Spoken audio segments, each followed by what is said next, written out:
What's up, people? Hey! How you going? What are we up to? Tonight we are going to go on a very awesome journey. We are. Very nostalgic, very nostalgic. It's like we're going back in time, in a way. Yes. Yeah. Yeah. To the year 1991? Yeah, 1991, when James Cameron gave us Terminator 2 Judgment Day. What he didn't do was give it to us in 3D. Yeah. But that's what's happening tonight. Exactly. So, yeah, look, I'm super excited about this. Like, for one, I think the 3D is going to be pretty good. From what I've seen in the trailer, I got to see the 3D trailer, and yeah, it looked all right. There were things coming out of the screen. There were things, you know, coming at my face. And then the movie started. But look, just the fact that we're getting to see this movie on the big screen again, yeah. I'm super pumped about that. You must be as well, being that James Cameron is like your god of movie making. Well, you know, he and Peter Jackson. There we go. Just want to put that on the record. Yeah. I remember seeing this film, you know, back when I was in high school, and even then you couldn't comprehend the game changer that movie was going to be. And I think even now it still sets trends, at least for filmmaking styles. I mean, granted, it wasn't the first film to use the morphing technique, but it was the first film to use it as well. That the fact that it has just, you know, you can't really see an action or sci-fi movie without that technique being used in some form or another. So the innovation behind the movie was fantastic. I think, yeah, like, I mean, like you said, that movie wasn't the first to use it, but it sort of set the bar in as much as, you know, like the Blair Witch Project wasn't the first found footage movie, but it set the bar for those kind of movies. So, absolutely, you know, this was the same kind of thing. Yeah. Yeah, the funny thing for me when this movie first came out, look, I was that obsessed with Guns N' Roses that when the Video for You Could Be Mine came out, for me it was just like, oh my God, a new Guns N' Roses video, because, you know, it's been a couple of years since we'd heard anything from them, and I was just going nuts over the fact that it was like, oh my God, it's Axl, it's Slash, yeah, Terminator, okay.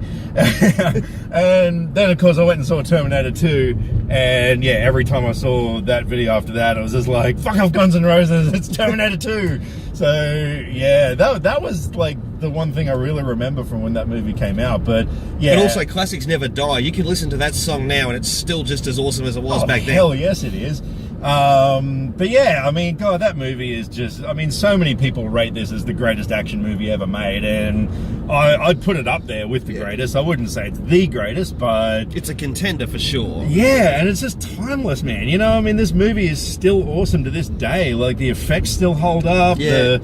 You know, the creativity behind the action sequences, everything about it is just so amazing. And just how ingrained it is in pop culture. Exactly. You know, it holds its place there so triumphantly. Yeah. I mean, do we even talk about the sequels from there on? Well, we do talk about them on occasion. Yeah, I mean, well, we had a conversation last night about the sequels. That's exactly right. Yeah. But yeah, in your opinion, okay, what's better, Terminator 1 or 2? This is a tough question. See, this is a tough question because you've got to put it in perspective of what each movie is about. Yeah. And no, you're right. It's a good question. This gimbal is really driving me nuts. See? For the record, yeah, we're using a 3-axis gimbal stabilizer for the phone right now. Clearly not axes are working. Well, no, it's a good question. When it comes to story, I have to put the first one above the second. Because the first one was the one that introduced everything, really, wasn't it? It was.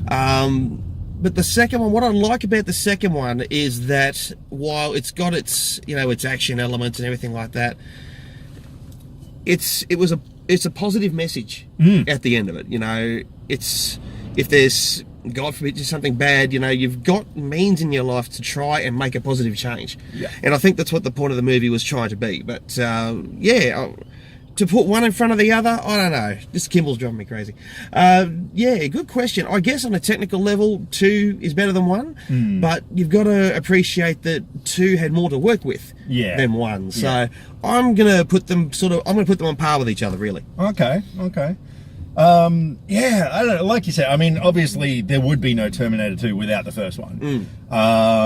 But just in terms of being a sheer spectacle, like a cinematic spectacle, which is what we go to the movies for. Yeah. I mean, you know, the first one, it was groundbreaking, and it was original, and it was a fantastic film. But in terms of what we go to the movies for, with the fucking massive explosions and, you know, just amazing special effects and everything, and Arnie was just in his element in the second one. Well, that's true. Yeah, that's true. He had the character down pat. Yeah. I mean, you know, the first one, obviously it was a new character and stuff, and he was just kind of, he was just very bland, you know, there wasn't much character development, whereas in the second one, he was learning, he was constantly, you know, it's like his brain is coming up with new things, and he was learning how to say hasta la vista, baby, and what else did he say?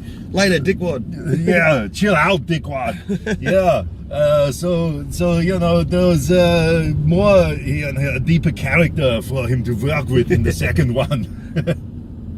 Oh fuck! Well done. Yay! So anyway, look, we're gonna get a bite to eat, and then we're gonna go into the movies, and we're gonna check out this thing. And once we're done that, we're gonna let you know what we thought of it. And then we want you to tell us what you thought of it. Yeah, because being that this is the last screening, because it's only been on for a week, and we've left it till the very last screening to go check it out. It's not like we're gonna say, oh my god, you gotta go out and see it tomorrow, because if you missed it, well, sucks to be you. Yeah, it's just like a random montage shot. T2, baby! T2!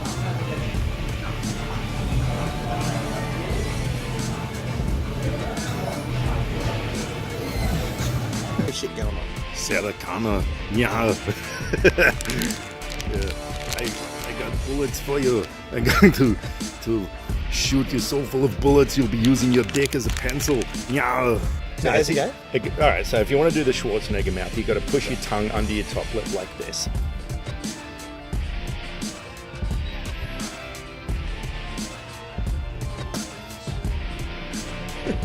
I'll try again. You can do it. Tongue under the top lip. Push your tongue under your top lip. Look like a French bulldog. Which end of it? I'm a cybernetic organism from the year something.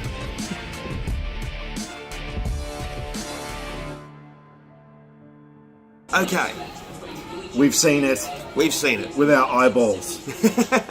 For the first time in, nearly 26 years it's been since we've seen Terminator 2. So yeah, but of course the first time we've seen it in 3D.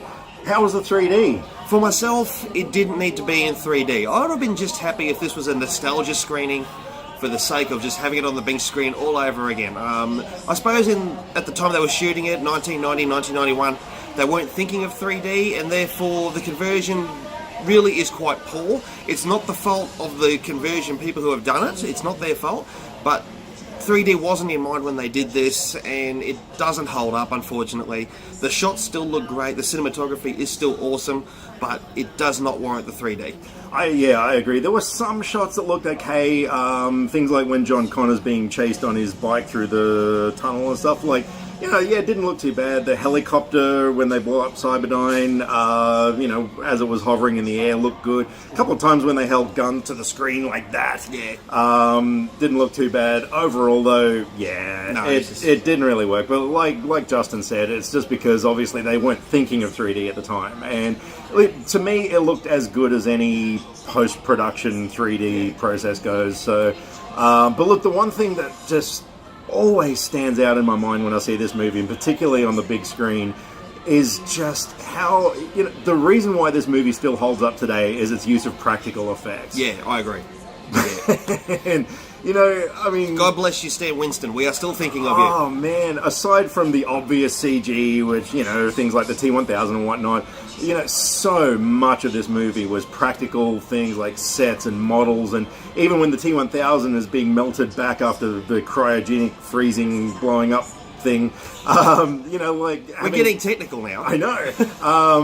Using actual liquid and stuff, rather than just CG, and Arnold's prosthetic Terminator face, which today they would have just put some, blue or green or whatever on there. All over here. Yeah, exactly, and done it all with CG, with working gizmos and gyros and stuff, but you know, there's just so much charm to the fact that it just looks so freaking awesome. It's interesting to remember that at the time that they did this film, you've got your massive comic book blockbuster films or the films that are just so visual effects heavy. It's easy to forget there were only 42 effects shots in Terminator 2. It's hard to fathom, but there was only 42 shots. Yeah. And I gotta hand it to Linda Hamilton. The ultimate badass. 20-something years later, badass. She is still awesome. But her performance is so outstanding.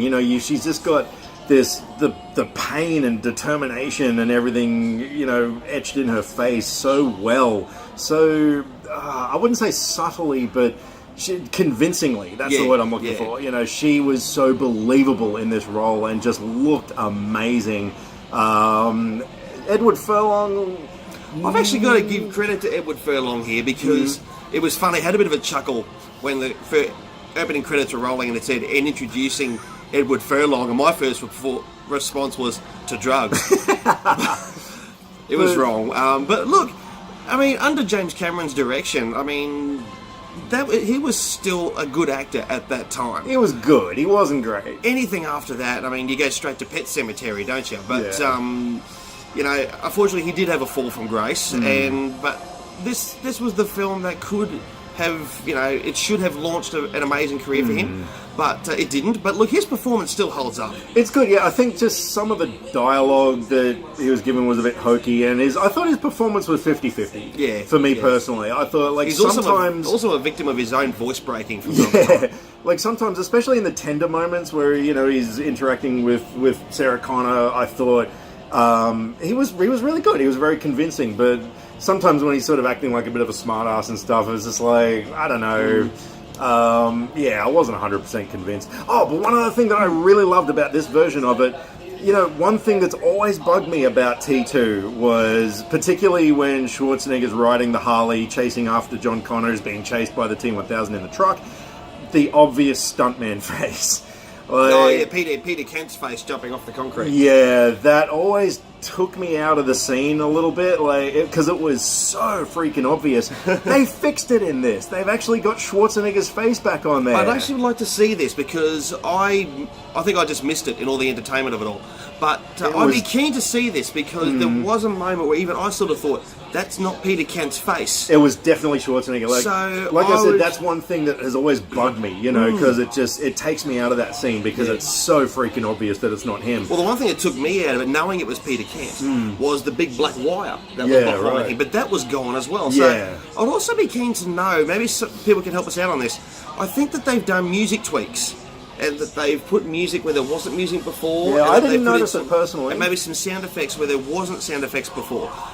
If anyone can verify this, please do, because... Comment below. I'm very interested to know, because there was particularly one moment where Sarah was first making her escape from the asylum.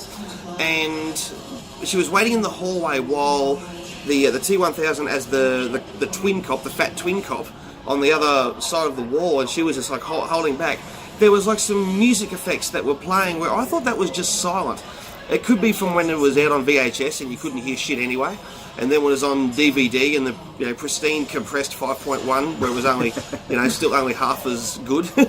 But I'd be keen to know if that's true, if any tweaks have been done. Yeah. Anyway, but look, overall, I dug. I'm not going to rate the film if I was to rate Terminator 2, I'd probably give it a 9 out of 10 personally. Mainly, like I said, because of some of the dialogue and Eddie Furlong's performance was a little grating at times. That's the only thing I can fault the movie on, though. It's still awesome today. But look, if you missed the 3D version, don't feel bad. Don't feel like you've missed out. Yeah, exactly. If you ever get a chance to see it again on the big screen, though, make sure you do, because that movie belongs on the big screen. Absolutely, there's no question about that. That's totally true. Yeah. So, but look, definitely glad we went and saw it.